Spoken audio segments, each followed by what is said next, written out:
In 1989, I undertook a modest solo tour de France. Starting in Dieppe on the English Channel, I pedalled in easy stages the 1,000 kilometres to Montpellier on the Mediterranean Sea.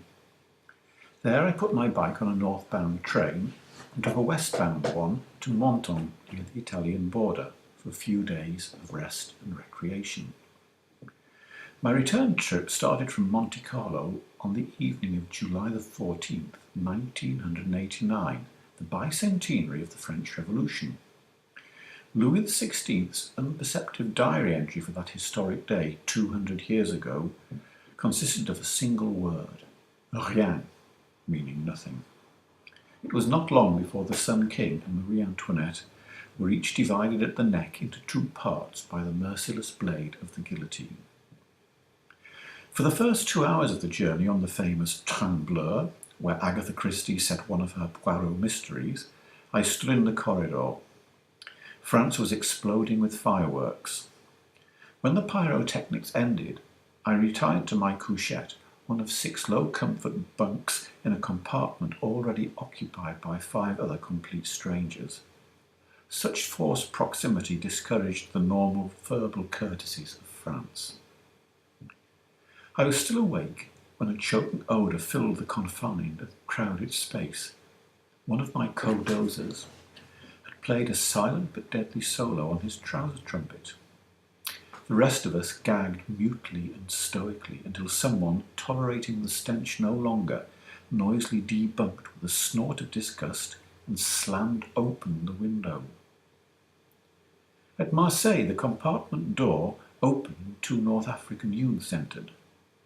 Without making much nuisance of themselves, apart from a slight chinking of bottles and some restrained belching, they stripped to their underwear and took possession of the cramped space under the 2 bottom couchettes. A ticket collector disturbed us sometime after midnight. None of the paid-up passengers betrayed the 2 stowaways. A few hours later, the blue train arrived at the Gare de Lyon in Paris.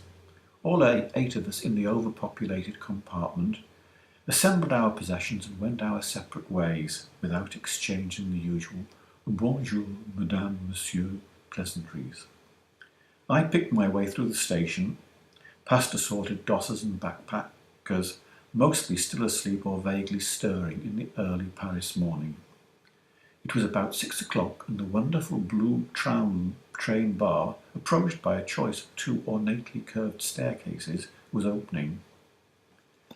The restorative café au lait I drank there, the first customer of the day, was the most expensive coffee I'd bought to that time. But it was worth it for the deep leather sofas, the elaborately painted interior, and to experience the disdain of the immaculately attired staff. They gave the impression of being aristocrats dancing a forced attendance on riffraff, and looked more like concert pianists than waiters.